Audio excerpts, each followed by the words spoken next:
wasn't being thrown to the wolves, I was being fed to the wolves. They were actively recruiting people to disseminate disinformation. They were happy to lie to protect my brother. They were never willing to tell the truth to protect us. Prince Harry and Meghan Markle. The rogue royals. They just wanted to be free. They wanted to be free to love and be happy. I applauded that. Have you ever seen anything like it? Such institutional narcissism. Anyway, that's my take on it. And together we have this morning the royal editor of Vanity Fair, Katie Nicholl. You've seen this all along. What do you make of the latest debacle? Well, I don't think it's any surprise that the trailer is as incendiary as it is. I watched all 3 episodes. I was commentating for America, and I sort of felt not that it was cosy, but it was comfortable. Yeah. And it was clearly sort of setting up the love story, their early lives.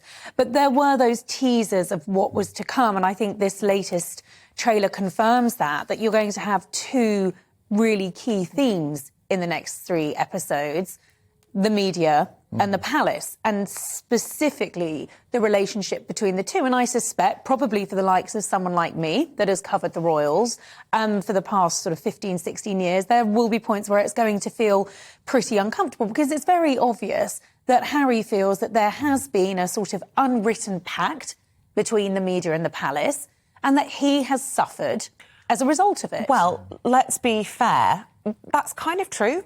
I mean, there is a royal protocol. All of us journalists who come up close to the royal family have to adhere to certain rules. You have to play by the rule book. You have to play by the rule book, and newspapers know as well that if they fall foul, if the heir or the next in line to the throne is wronged, it doesn't get looked upon favourably by. Yes and no, and I think you're right as well. And I think there is absolutely a sort of listen. If you don't play by the rules, if you're going to be difficult or break those rules, then you'll be out. Does happen, but I don't think that's to say that there is a sort of blanket ban on any negative coverage about Prince William. I mean, I'm thinking he had a hard time in headlines not that long ago when he wasn't taking on as many royal duties as many people felt he ought to. And I remember one tabloid newspaper with a headline called "Throne Idol," very much criticising William for not doing enough when his grandparents were still alive, in their old age, and working pretty hard. So it's not to say the papers won't be critical of William, but I was reminded and wrote a commentary piece in Vanity Fair last night about Harry feeling that he would always cop the flak and William would get away scot-free. Now, he raised the episode over the Nazi-wearing scandal in the last 3 episodes and said it was his biggest mistake of his life, his greatest regret. He was shopping with William for that costume when he chose it. William could have said, well, maybe this isn't the best idea. He could have perhaps helped his brother out. But it was Harry that got the flak for that. It was Harry that got the flak when his underage drinking was splashed all over the news of the world back in 2002. Yep. What wasn't made such a big deal of was that William was also at that pub. So this idea of protecting the heir because Harry's being the spare. And I think there is something to be said for the fact that a lot of this comes down to good old-fashioned sibling rivalry. His book is called Spare. It's very clear that he's always had a problem with being the spare. Diana would have been so sad. She would have been devastated. That love, that bond between the boys descending into this.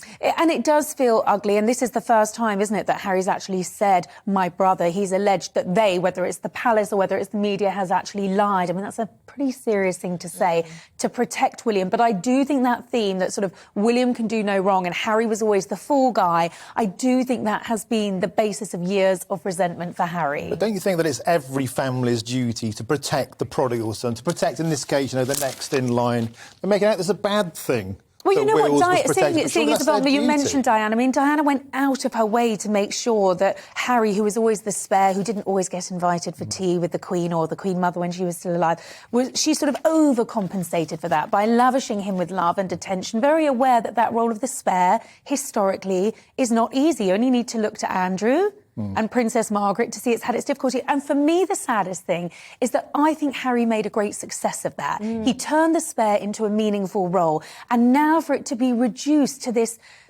infighting and backbiting and point scoring feels terribly, terribly sad.